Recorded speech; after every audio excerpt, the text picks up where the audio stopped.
আচ্ছা, ফার্স্টেই বলি যে এই ভিডিওটা খুব সাডেন। মানে আমি ওই সেকেন্ড ভিডিও কি হবে, ফার্স্ট ভিডিওটা তো বারটার খেয়ে বানিয়ে ফেললাম। আম, লোকজন বেশ, মানে আমি ভেবেছিলাম প্রচুর খিস্তি খাবো, কিন্তু না, মানে আমি বেশ মজাই লাগলো। অনেকজন, আমি পার্সোনালি হয়তো 10-12 জনকে পাঠিয়েছিলাম, কিন্তু টুকটাক লোকজন দেখেছে, এবং মানে সেটা বেশ ভাল লাগছে। এবং আলাদা করে হোয়াটসঅ্যাপে লোকজন বলেছে যে ভালো হচ্ছে, এটা নিয়ে এগিয়ে যা, কাজ কর। বেশ, মানে বেশ একটা রাজা রাজা ফিলিং আসছে, যাকে সেটা অন্য কথা।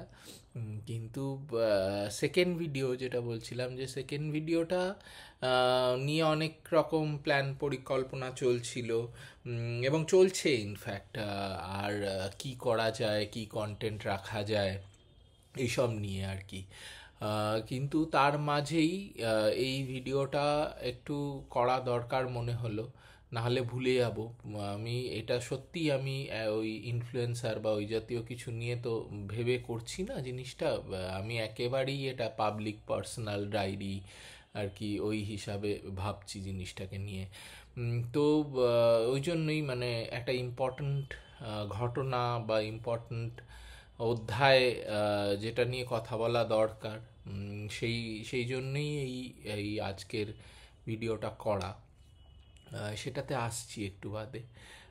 আর বেশ মানে দেখে দেখে একটা একটা লম্বা লম্বা চুল ছিল আগের ভিডিওটাতে। সেকেন্ড ভিডিওটা কেমন একটা, মানে আবার একটা বেশ সেক্টর 5 মার্কার লুক হয়েছে। তো এই সমস্ত গুলো কিছুই যে মানে বলবো নাই, কারণ ওগুলো বলার জায়গায় এই ভিডিওটা নয়। কিন্তু ভাবছিলাম যে এটা দিয়ে শুরু করব, যে নমস্কার।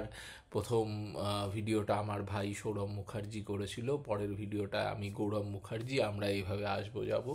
কিন্তু তারপর ভাবলাম না, পরেরটায় তাহলে আবার পরচুলা টরচুলা পড়তে হবে, অনেক ঝামেলা থাক। তো সেই সেই যাই হোক, মানে মোদ্দা কথা হলো, যারা আমার ইনস্টাগ্রামে আছো বা যারা আছেন, ফেসবুকে আছেন, তারা জানে ব্যাপারটা, যে এই কদিন আগে আমি একটা পেপার পড়তে, কদিন মানে কালই ফিরেছি আর কি, একটা পেপার পড়তে গেছিলাম নর্থ ইস্টার্ন হিল ইউনিভার্সিটি। এটা শিলংয়ে একটি সরকারি বিশ্ববিদ্যালয়, নেহু বলে ওখানে পপুলার নামে। তো তারা একটা দারুণ, খুব সুন্দর একটা সেমিনার বা কনফারেন্স অর্গানাইজ করেছিল, যে craft culture and commerce of north east India. মানে এইটা ওদের প্রাইমারি টপিক ছিল, এবং craft culture and commerce of cinema also in north east India. তো কাজেই এই সমস্ত জায়গা থেকে, মানে সেখানে আমি জাস্ট, মানে কেউ একটা ফেসবুকে আমাকে পাঠিয়েছিল, এবং সেখান থেকে আমি আর কি একটা প্রপোজাল দিয়েছিলাম পেপারের। পেপারটা সিলেক্ট হয়, ওরা ডাকে এবং খুব যত্ন আত্তিক করে আর কি নেহুর ক্যাম্পাসে। বহুদিন বাদে নেহুর ক্যাম্পাসটা দেখে আমাদের যাদবপুরের ক্যাম্পাসটার কথা মনে পড়ে গেল। মানে এত সুন্দর একটা সবুজে ঘেরা বেশ বড় একটা ক্যাম্পাস, এই প্রান্ত থেকে ও প্রান্ত, আলাদা আলাদা কর্নার, সেই আলাদা আলাদা ছোট ছোট ক্যান্টিন। বেশ মানে যাদবপুর এর স্টুডেন্টরা এই ব্যাপারটা জানে। এই একটা বেশ বেশ নস্টালজিক একটা ফিলিং। তো যাই হোক, সেখানে গিয়ে যেটা হলো, এক ধরনের মানে একটা অন্য রকম অভিজ্ঞতা তো বটেই। সেটা সেটা ওখানে থাকা বা খাওয়া বা ওখানকার লোকজনদের সাথে মেশা, সেটা সেটা তো আছেই। কিন্তু এক ধরনের সিনেমা যেটা আমরা খুব সহজে অবহেলা করে যাই, বা খুব সহজে মানে ইগনোর করে যাই।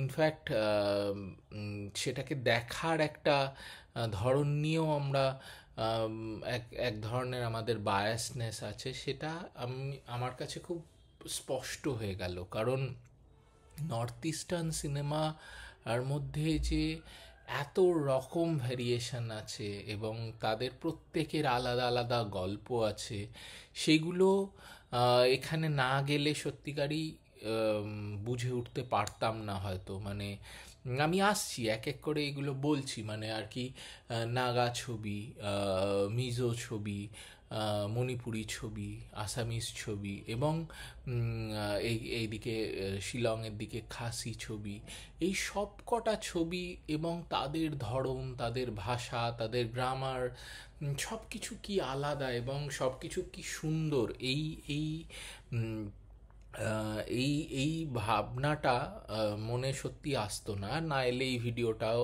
করা হতো না হয়তো।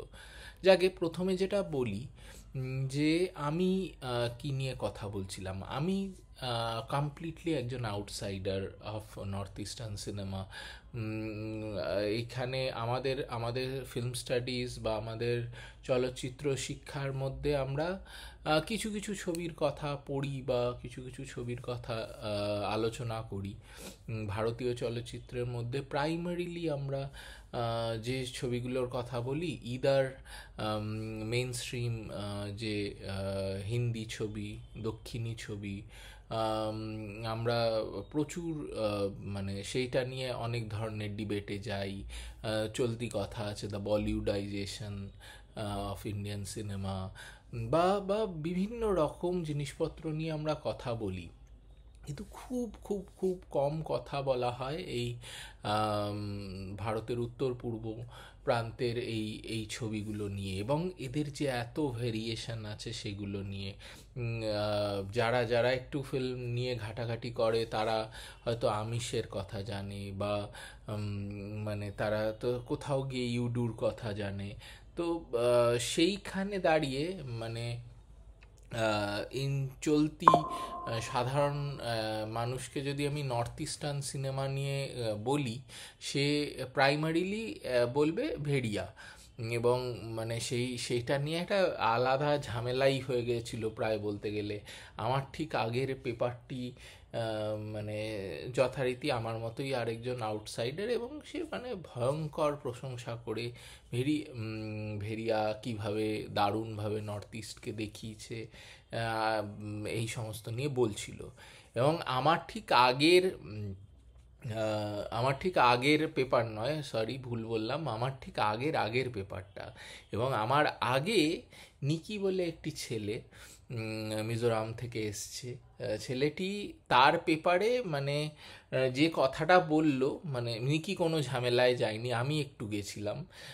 নিকি কোনো ঝামেলায় যায়নি এবং খুব পরিষ্কারভাবে নিকি বোঝালো যে কীভাবে মানে এই মিজো ছবি তার একটা নিজের সত্তা খোঁজবার জন্য প্রায় মানে সব কিছু করার চেষ্টা করছে, কিন্তু কোথাও গিয়ে তাতে আলোকপাত হয় না। একটি মাত্র সিনেমা হল মিজোরামের যে ক্যাপিটাল সেখানে, এবং তাতেও যে খুব দরকারি ছবি দেখানো হয় বা মিজো ছবি সেখানে যে চলে তা নয়। তো এই এই সবের মধ্যে দিয়ে আলোচনা এগোচ্ছিল। তারপর আমার পেপারটা আসে। আমি মূলত আমি এখানে লিখে রেখেছি, আমি মূলত 4টি ছবি নিয়ে কথা বলেছিলাম। ফার্স্ট ছবিটা হচ্ছে অবশ্যই একটা পপুলার ছবি, ভিলেজ রকস্টার রিমা দাসের। পরেরটা হচ্ছে আমার খুব প্রিয় একটি ছবি, ইউডু বলে, প্রদীপ কুরবার দারুণ একটা একটা ছবি। তারপরের ছবিটা হচ্ছে লোকতাক লাইরেম্বি বা লেডি বা অফ দ্য লেক অ্যান্ড, মানে এই এই তিনটে ছবি প্রাইমারিলি। এবং লাস্ট যে ছবিটা নিয়ে কথা বলেছিলাম, যেটা আমি লাস্টে একদম মানে এই পেপারটা লিখবো বলেই এটার সাথে আবার করে আলাপ অনেক দিন আগে দেখেছিলাম, সেটা হচ্ছে আরিবাম শ্যাম শর্মার ইমাগিনিংতেম। তো এই এই 4টে ছবি থেকে আমি একটা সূত্র তুলে ধরার চেষ্টা করি, এবং মূলত আমি cinema as a cultural heritage বা ইন্ডিজিনাস নলেজ সিস্টেম, এই এই নিয়ে একটা একটা ডিবেট তৈরি করার বা একটা আর্গুমেন্ট তৈরি করার জায়গা করেছিলাম।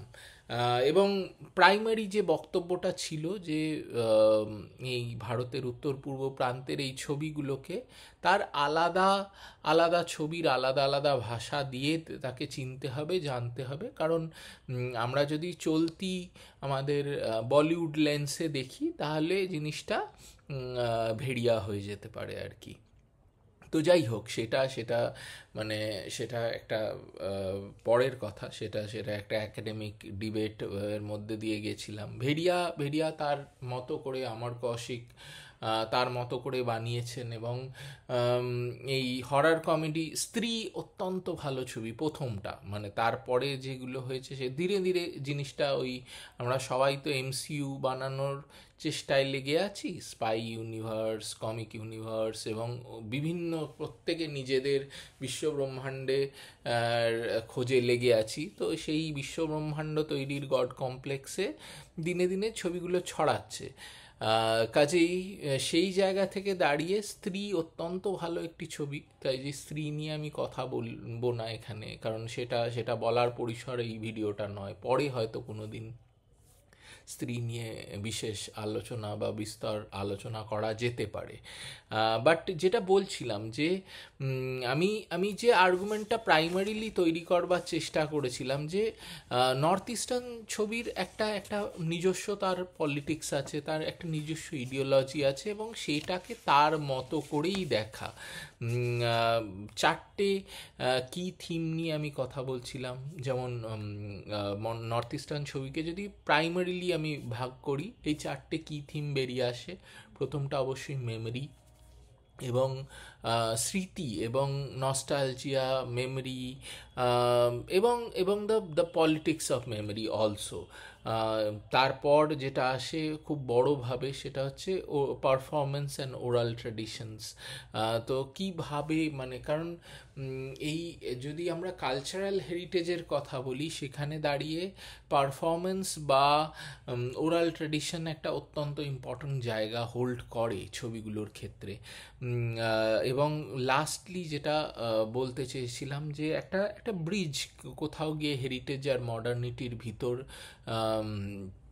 আধুনিক এবং ঐতিহ্যের মধ্যে এক এক ধরনের একটা যোগ তৈরি করার চেষ্টা। তো এইগুলো বলতে গিয়ে অনেকগুলো কথাই উঠে আসে। ফিল্ম স্টাডিজের ছাত্র তো, কাজেই কোথাও গিয়ে ইটালিয়ান নিউরালিজমের কথা অল্প একটু বলে ফেলি, ফ্রেঞ্চ নিউ ওয়েভের কথাও আসে। কারণ এই এই মানে হোয়াইট টেলিফোন ফিল্ম থেকে কিভাবে ভিক্টোরিও ডে সিকা বা অন্যান্যরা সেই সময় একটা ইটালির যুদ্ধ অবক্ষয়ের একটা চিত্র তুলে ধরার চেষ্টা করে, চারপাশে যেটা হচ্ছে 400 ব্লুজ বা বাইসাইকেল থিফ, মানে তো সেই রকমভাবে জায়গায় দাঁড়িয়ে নর্থ ইস্টার্ন সিনেমা ও কিন্তু নিজের একটা সত্তা বা আইডেন্টিটি খোঁজ করে চলেছে, কনস্ট্যান্টলি করে চলেছে। সেটা সেটা ছিল প্রাইমারিলি আমার বক্তব্য। আর যেটা যেটা মানে এই চারটে ছবি দিয়ে বলার চেষ্টা করেছি, এবং বারবারই আমি যেটা আমার পেপারেও লিখেছি, যে এটা এটা মানে আমি চেষ্টা করেছি ভিতরে দেখার, কিন্তু এটা কোথাও গিয়ে একটা আউটসাইডার্স পার্সপেক্টিভ। এবং যেটা দেখলাম যে এই ডিবেটটা আমি তৈরি করার চেষ্টা করেছি, একা তা নয়, যারা চারপাশে আছেন তারাও, মানে ইভেন মানে আমি যাকে ইনসাইডার বলছি হয়তো তিনিও তার মতো করে আউটসাইডার। তো যতক্ষণ না আমরা ওই মানে নির্দিষ্ট ভাষাটির পলিটিক্স না বুঝছি বা নির্দিষ্ট এলাকার পলিটিক্স না বুঝছি, নিকি যেরকম একটা কথা বললো যে মিজো ছবির একটা মেজর এরিয়া হচ্ছে ইদার চার্চ বা কমিউনিটি, তো ফান্ডিংয়ের জন্য তারা চার্চের কাছে যায়, তো সেটাও এক ধরনের একটা অন্যরকম ডায়নামিক্স তৈরি করে। কাজেই এই এই সব নিয়ে একটা দারুণ দারুণ আলোচনা হলো। আমি অবশ্যই মানে ইডিওলজি অফ হিন্দি সিনেমার কথা বারবার মাধব প্রসাদের কথা এসছে তাতে, এবং যে যে লিটারেচার গ্যাপ বা যে যে গ্যাপটা আমার পেপারের মধ্যে দিয়ে প্রতিষ্ঠা করার চেষ্টা করেছিলাম, সেটা হচ্ছে যে how cinema kind of perceives ecological and ethical knowledge, যে এই এই জায়গাটা নিয়ে সত্যিই খুব একটা কথা হয়নি। তো সেদিন যে কাগজগুলো নিয়ে গেছিলাম সেই কাগজগুলো থেকেই একটু একটু বলি।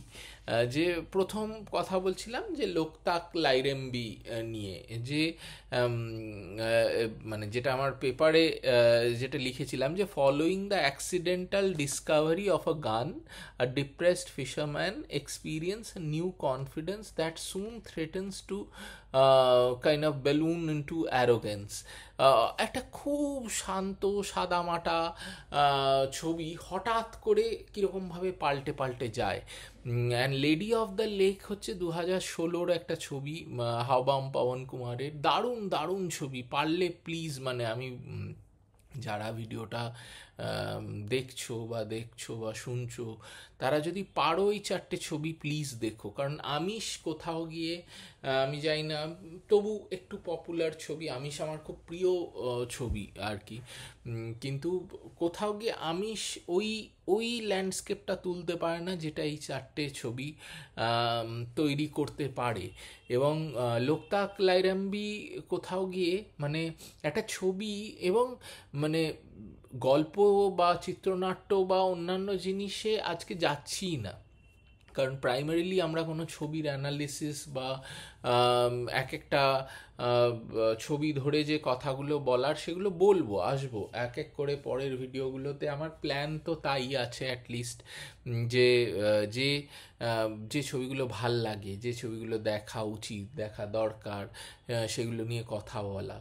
কিন্তু আজকেরটা একেবারেই সাডেন, কাজেই আমি যেটা বলবো সেটা হচ্ছে এই লোকতাক লাইরেম্বি একটা অদ্ভুতভাবে, মানে ছবিটার মানে প্রত্যেকটা ডায়নামিক্স থেকে আলাদা করে যদি দেখা যায়, এডিট অসাধারণ একটা এডিট তৈরি করেছে। মানে একটা ছবি তার তার চিত্রনাট্য এগোতে এগোতে কিভাবে ছবিটা হঠাৎ করে একটা পেস ধরে নেয়, সেটা দেখার মতো। প্রচণ্ড স্লো স্টার্ট এবং ধীরে ধীরে ধীরে ধীরে কীভাবে ছবিটা একটা অন্য জায়গায় নিয়ে যায়। তো জানি ছবিকে এইভাবে মানে এডিট ভালো, ক্যামেরা ভালো, কিন্তু ছবিটা খারাপ, এরকম বলার জায়গা নেই। সব ভালো তাই ছবিটা ভালো, বা এটা ভালো হতে পারে, সেই আলোচনাগুলোতে আজকে যাচ্ছি না। যে 4টে ছবির কথা, তারপর মানে মেন তো মানে আমি শুরু করেছিলাম কারণ সব থেকে পপুলার এবং প্রবাবলি খুব ইজি চয়েস আমাদের মতো আউটসাইডারদের কাছে হচ্ছে ভিলেজ রকস্টার। এবং ভিলেজ রকস্টার নিয়ে কথা বলার আগেই তিনজন যখন আলোচনা, আমাদের প্যানেলে আরও যারা ছিলেন ওখানকার, আইআইএমসির ডিরেক্টর ছিলেন, তিনি বললেন যে 7জন 6জন এরকম করে, মানে তিনি অ্যানালিসিস করছিলেন ইন টার্মস অফ অডিয়েন্স, কীরকম অডিয়েন্সের রিসেপশন, কীরকমভাবে মানে ভিলেজ রকস্টার কেউ প্রথম ছবিটা অ্যাটলিস্ট সেইভাবে দর্শক বা হল ভরাতে পারেনি। তো সেই আলোচনার মধ্যে দিয়ে যাচ্ছিল। এবং তো আমাদের মতো আউটসাইডারদের কাছে ভিলেজ রকস্টার হচ্ছে একটা এন্ট্রি পয়েন্ট আর কি, বলা যেতে পারে, যে এটা দিয়ে একটা অন্য জগৎ বা একটা অন্য ঘরানার ছবির সাথে পরিচয় হওয়া। যেরকম মানে ইরানিয়ান ছবি নিয়ে কথা বলতে গেলে মানে কিয়ারোস্তামি দিয়ে শুরু করাটা সবচেয়ে মানে ঠিক জায়গা বলে আমার পার্সোনালি মনে হয়। একেবারেই এটা আমার মনে হয়, কিয়ারোস্তামি, তারপর পানাহি, তারপর অন্য কিছু। তো সেই রকমভাবেই মানে যদি অ্যাসামিস ছবি এবং তাদের তৈরি করার বা গল্প বলার ধরনটা নিয়ে যদি কথা বলা যায়, ভিলেজ রকস্টার হচ্ছে একটা এন্ট্রি পয়েন্ট বলা যেতে পারে। এবং সেইখানে একটা মানে সেখানে জেন্ডার পলিটিক্স আছে, আইডেন্টিটি পলিটিক্স আছে, কিভাবে এই সবগুলোকে পার করে একটা ছবি এই সবগুলোকে একসাথে বেঁধে রাখে, সেটা নিয়ে কথা বলেছিলাম। তারপর যেটা মেনলি আমি মানে যে ছবিটা নিয়ে প্রচণ্ডভাবে এক্সাইটেড এখনও, মানে আমি যখন প্রথমবার দেখেছিলাম প্রদীপ কুরবার ওই ছবিটা, মানে তখন থেকে এখন অবধি যেটা নিয়ে আমি প্রচণ্ডভাবে এক্সাইটেড, সেটা হচ্ছে ইউডু বা মার্কেট, যেটাকে চলতি কথায় মার্কেট বলে। এবং একটা ভালো কাজ করেছিলাম এই এই ট্রিপে যাওয়ার সময়। সেটা হচ্ছে একদিন আগে হাতে সময় নিয়ে গেছিলাম এবং কোথাও গিয়ে আমি খুঁজবার চেষ্টা করছিলাম যে এই যে শিলংয়ের যে বড় বাজার, যেটাকে যেটাকে কেন্দ্র করে এই ছবিটা তৈরি, কতটা মানে আমি তো প্রথমবার এই বড় বাজার দেখছি, কিন্তু ইউডু তার আগে 3-4 বার তো পেপারটা লেখার সময়ই দেখেছি, তার আগেও বেশ কয়েকবার দেখেছি। তো কোথাও গিয়ে দুটোকে মেলানো যায় কি না, বা কোথাও গিয়ে ওই ভিজুয়ালগুলোকে খুঁজে পাই কি না। এবং সত্যি কথা বলতে মানে এই এত অদ্ভুতভাবে প্রদীপ কুরুয়া তুলে ধরেছে এক একটা গল্প আলাদা আলাদা করে। আম, আমি আমাকে যদি কেউ বলে যে এটা কি অসাধারণ একটা পাথ ব্রেকিং ছবি বা দারুণ মানে অন্যরকম কাজ, আমি বলবো না, তা নয় অ্যাকচুয়ালি। এই চারটে ছবির কোনোটাই যে খুব গ্রাউন্ড ব্রেকিং ছবি বা একদম মানে এরকম দেখিনি এর আগে, ম্যাসকুলা ফেমিনা বা মানে 2 or 3 things I know about her এরকম ছবি নয়। এই খুবই মানে একটা একটা অন্য ধারার বা যেটাকে মানে আমার খুব বাজে লাগে এই টার্মটা শুনতে, প্যারালাল সিনেমা, আরও খারাপ মানে প্রায় খিস্তির মতো লাগে আর্ট সিনেমা, এই সমস্ত মধ্যেই পড়ে। মানে এই এই যে খুব খুব মেন স্ট্রিম ছবি নয় সত্যি, কিন্তু কোথাও গিয়ে যে কারণে ইউডু একটা অন্য জায়গা নিয়ে নেয় সেটা হচ্ছে কিভাবে একটা একটা অবস্থানকে এস্টাবলিশ করা যায়। মানে খাসি ছবি আমরা খুব কম, মানে যে যারা আমরা চলতি এই সমস্ত ছবি নিয়ে মানে এই বলতে চাই না, বাট এই মানে ছবি নিয়ে আতলামো যারা করে বেড়াই আর কি, তাদের কাছেও খাসি ছবির এক্সিস্টেন্স কিন্তু খুব কম, খুবই কম। সেইখানে দাঁড়িয়ে it too can be a very good starting point. আমি ছবিটার একটা একটা লাইন পড়ে বলি, এখানে লিখেছিলাম, সেটা হচ্ছে I believe that people are same everywhere, the joys, the sorrows and the struggle of life, these are the things that build the stories of their lives. These are regular people, people we meet every day, the faces we see every day, but behind every face there lies a unique story. You do actually তাই। বা একটা একটা বড় বাজারের মতো একটা crowded মানে পরিস্থিতিতে সেখানে প্রত্যেকটা মানুষের আলাদা আলাদা আইডেন্টিটি, এবং আইডেন্টিটি পলিটিক্সকে যেভাবে তুলে ধরেছে, জেন্ডার পলিটিক্স যেরকমভাবে ভিলেজ রকস্টারে আসে, এইখানে সেই অস্তিত্বের যে রাজনীতি সেইটাকে কি সুন্দরভাবে প্রদীপ কুরভা তুলে ধরেছে, সেইটা ইউডু না দেখলে বোঝা যায় না।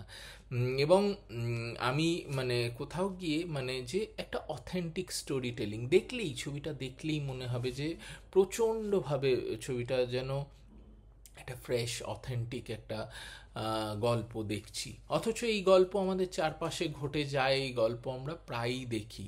এবং আরেকটি আরেকটি জিনিস যেটা প্রচণ্ডভাবে মানে এই এই ইউডুর থেকেই টানতে টানতে আরেকটা মণিপুরি ছবির কথা, পুরনো ছবি 1981 সালে তৈরি, সেটা হচ্ছে ইমাগি নিংতাম।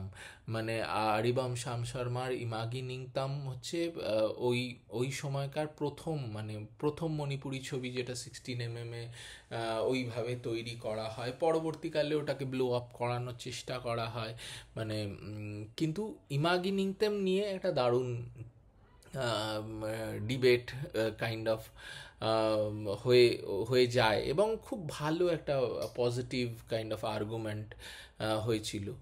তো আমি ইমাগি নিংতামকে কোথাও গিয়ে মেলোড্রামা হিসাবে দেখছি এবং দেখবার চেষ্টা করেছিলাম, রাই বাসুদেবনের থিওরি দিয়ে জিনিসটাকে মেলোড্রামা হিসাবে এস্টাবলিশ। তো মেলোড্রামা শুনতেই একজন ভদ্রলোক প্রচণ্ডভাবে রেগে গেলেন এবং সেখানে তাকে বোঝাতে বেশ খানিকটা সময় পেতে মানে বেগ পেতে হয়েছিল প্রথম দিকে, যে মেলোড্রামা আদপে, আমি মেলোড্রামা বলতে কিন্তু মানে খুব একটা খারাপ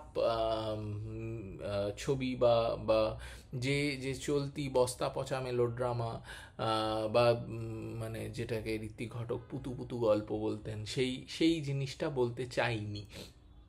রাদার মানে ভারতের সর্বকালের শ্রেষ্ঠ ছবিগুলো যেভাবে মেলোড্রামাকে রিপ্রেজেন্ট করেছে, সুবর্ণরেখা, ঋত্বিক ঘটক যেভাবে মেলোড্রামাকে রিপ্রেজেন্ট করেছে, সেই সেই ঘরানাতেই মানে একজন সুযোগ্য উত্তরসূরি হিসাবে আমি ইমাগিনিংতাম বা মাই সান মাই প্রেসাসকে মানে প্লেস করার চেষ্টা করেছি।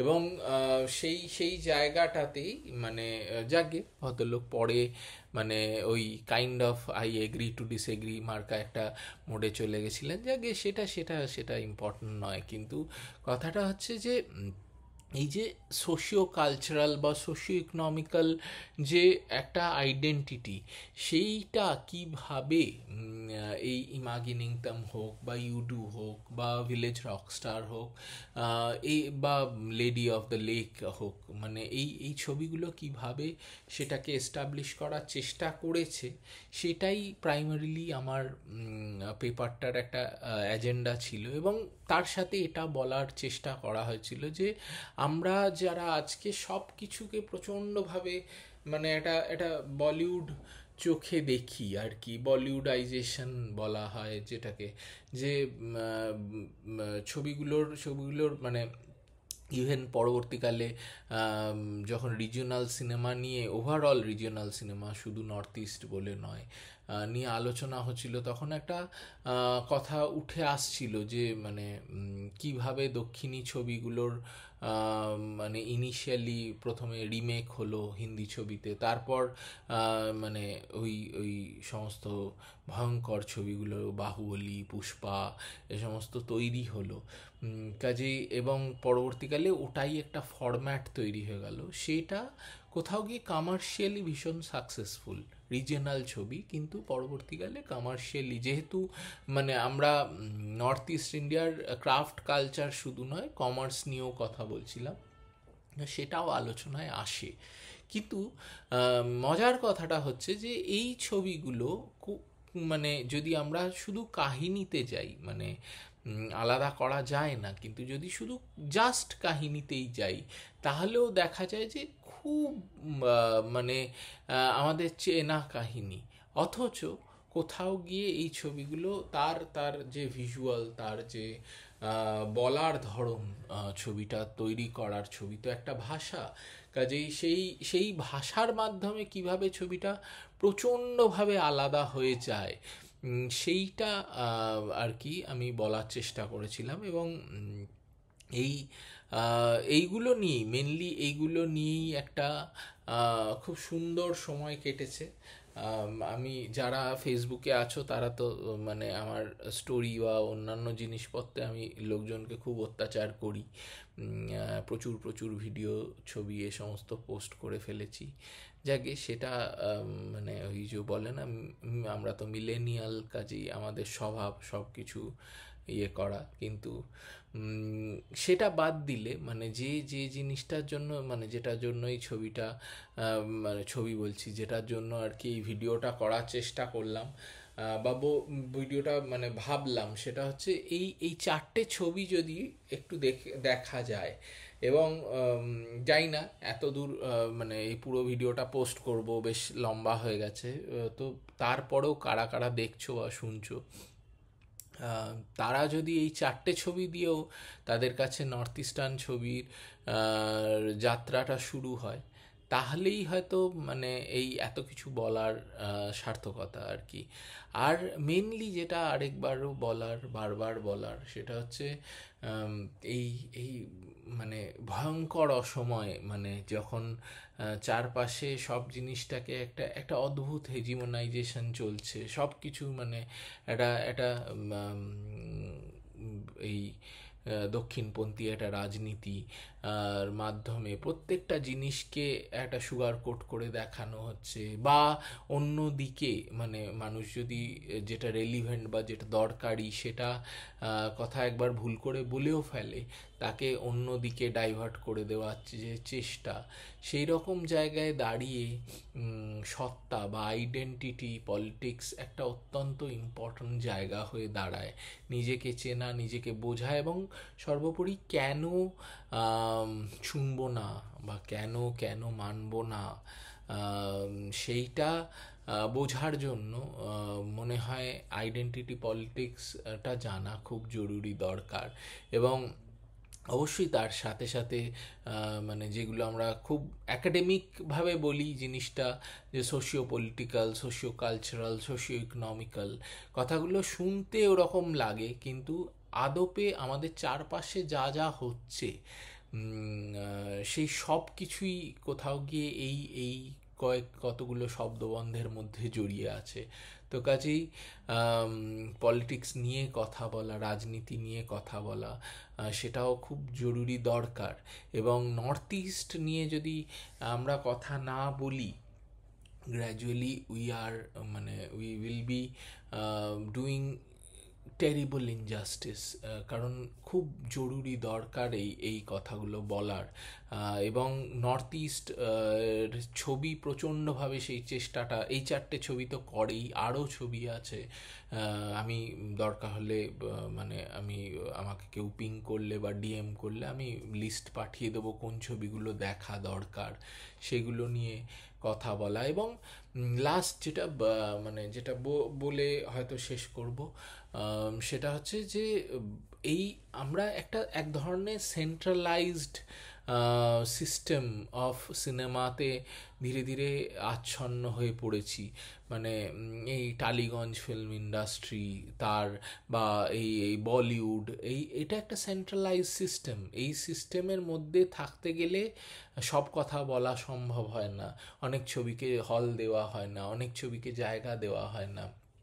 মানে আমি জানি না কজন তোমরা নধরের ভেলা দেখেছো। মানে এরকম ছবি তো হয় না, তৈরি হয় না। পরে হয়তো আমি এখনো ঘোর কাটিয়ে উঠতে পারিনি নধরের ভেলা নিয়ে কথা বলবো। এবং সত্যি কথা বলতে বলার মতো জায়গা এখন নেই। লিখেছি অল্প বিস্তর, দু চার কথা লিখেছি, কিন্তু সেগুলোকেও যে গুছিয়ে বলবো সেই ঘোরটা এখনো কেটে ওঠেনি। তো সেই নধরের ভেলার মতো একটা ছবি, কিন্তু সেন্ট্রালাইজড সিস্টেমের মধ্যে প্লেস হয় না। এবং তার জন্যই যে প্রদীপ্তদা যে যে অ্যাক্লেমটা ডিজার্ভ করে, বা যে যে হাততালিটা ডিজার্ভ করে, সেটা আমার একেবারেই মনে হয় না প্রদীপ্তদা পায়। তো ঠিক সেই রকমভাবেই নর্থ ইস্টার্ন সিনেমা কিন্তু সেই জায়গা থেকেই আলাদা। কারণ নর্থ ইস্টার্ন সিনেমার এখনও সেইভাবে, হ্যাঁ আছে, আসামিজ ফিল্ম ইন্ডাস্ট্রি আছে, কিন্তু সেইভাবে একটা ইন্ডাস্ট্রি ফর্ম অ্যাজ অফ নাও এখনও হয়ে ওঠেনি। তার একটা খুব ভালো দিক হলো তারা নিজেদের গল্পগুলো বলতে পারে। হয়তো ফান্ড পেতে অসুবিধা হয়, হয়তো হয়তো না, আমাদের এই আলোচনায় বারবার, এই সেমিনারে বারবার এই কথাটা বলা হয়েছে যে ফান্ড পেতে কি ভয়ঙ্কর সমস্যা হয়, এবং তার কারণ এই একটা সেন্ট্রালাইজ স্ট্রাকচার বা সিস্টেম নেই। কিন্তু তার উল্টো দিকটা হলো এই বৃত্তের অভাবে যে চিত্রটা ফুটে ওঠে, সেইটা এই ছবিগুলোকে প্রচণ্ডভাবে আলাদা করে দেয়। যার জন্যেই আমি একেবারেই সেদিনও বলেছিলাম যে ফেস্টিভ্যাল সার্কিটে কেন এই ছবিগুলো এত ভালো চলে, কারণ ছবিগুলো প্রচণ্ডভাবে অথেন্টিক, প্রচণ্ডভাবে এবং প্রচণ্ডভাবে বাস্তব। এই ফিরে যাই সেই গোদারের কথায়, যদি চারপাশে যেটা হচ্ছে সেটা যদি না দেখাই, না জানাই, তাহলে কোনো মানে হয় না। তো সেই জায়গা থেকে দাঁড়িয়ে যদি এই ভিডিওটা দেখার পর এই মাগিনিংতেম বা ইউডু বা market, lady of the lake, কোনো ভিলেজ রকস্টার যদি দেখতে ইচ্ছা করে, প্লিজ দেখো। নধরের ভেলা অবশ্যই দেখো। আমি জানি না নধরের ভেলা কোথায় কিভাবে দেখা যাবে, কারণ 3টে শো ছিল। এরপর কোথায় আছে আমি ঠিক জানি না। তো এই এই এই জাতীয় ছবিগুলো না আমাদের অন্যভাবে চিনতে বা জানতে, নিজেকে বুঝতে সাহায্য করে। কাজেই আম, সেই জায়গা থেকে আমার মনে হয় এই ছবি দেখা একটা অন্য ধরনের ভাবা প্র্যাকটিস করায়। তো কাজেই আর কিছু বলবো না, কারণ এই ভিডিওটা পুরোপুরি আনপ্ল্যান্ড। এবং যারা যারা এই ভিডিওটা প্রথম দেখছো তারা পারপাসটা দেখতে পারো। আগের ভিডিওতে বলেছিলাম যে কি জন্য এটা শুরু করেছি। যাকে একটা কাজের কথা যেটা বলে হয়তো শেষ করব, সেটা হচ্ছে যে আমি বলছি আমি আনকাট যাব, আমি বলছি জিনিসটা মানে আর আর কিছু কোনো এডিট করব না সেইভাবে। কিন্তু যেটা মানে বেশ কয়েকজন আমাকে বলেছে এবং খুব ইম্পর্ট্যান্ট সাজেশন যেটা বলেছেন, যে তাহলে অনেক ভিজুয়াল বাদ পড়ে যাবে। তো সেই ক্ষেত্রে কি করা যেতে পারে সেই সাজেশন যদি দিতে পারো খুব ভালো হয়। কারণ বলবো আনকাট এটাই ঠিক করেছি, সেটা এসেন্সটা না হলে মানে ওই কেটে কেটে বলা খানিকটা স্ক্রিপ্ট পড়ার মতো হয়ে যায়, মুখস্থ বলার মতো হয়ে যায়, যেটা করতে চাইছি না। মন থেকে যেটা আসছে, যেটা বলতে চাই ডায়েরির মতো করে, সেটা মানে ডায়েরিতে লিখে যাওয়ার জায়গায় ক্যামেরার সামনে বলে যেতে চাই।